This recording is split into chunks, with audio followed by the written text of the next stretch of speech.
ఆ ప్రకటన ప్రకారమే మేము ఎక్కడ కూడా అలవి కానీ హామీలు కానీ లేకుంటే శక్తికి మించిన మాటలు కానీ ప్రభుత్వాన్ని డిమాండ్ చేయట్లేదు.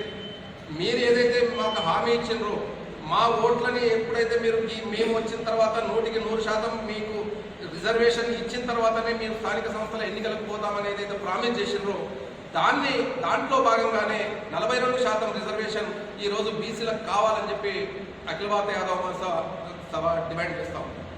దానికి ఈ రాజకీయ పక్షాలన్నీ కూడా అన్ని రాజకీయ పక్షాల్లో ఉన్నటువంటి ఈ ఉన్నత వర్గాలు ఒక కుట్రపూరితంగా వ్యవహరిస్తూ ఉన్నారని మనం అందరం కూడా గమనించాల్సిన అవసరం ఉంది.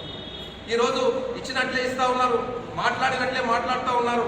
ఈరోజు కోర్టు పేరు మీద మొన్ననే ఎలక్షన్ నోటిఫికేషన్ వెలువడడం, కోర్టు పేరు మీద మళ్ళీ దాన్ని నిలుపుదల చేయడం, దీన్నంతా గమనిస్తూ ఉంటే కోర్టులో కూడా ఈరోజు ఈ తరఫున ఎవరయ్యా వాదించిన వాళ్ళంటే సుదర్శన్ రెడ్డి కానీ, బీసీ సంఘాల తరఫున కూడా ప్రభుత్వం తరఫున వాదించిన వాళ్ళంతా కూడా రెడ్డి నాయకులే.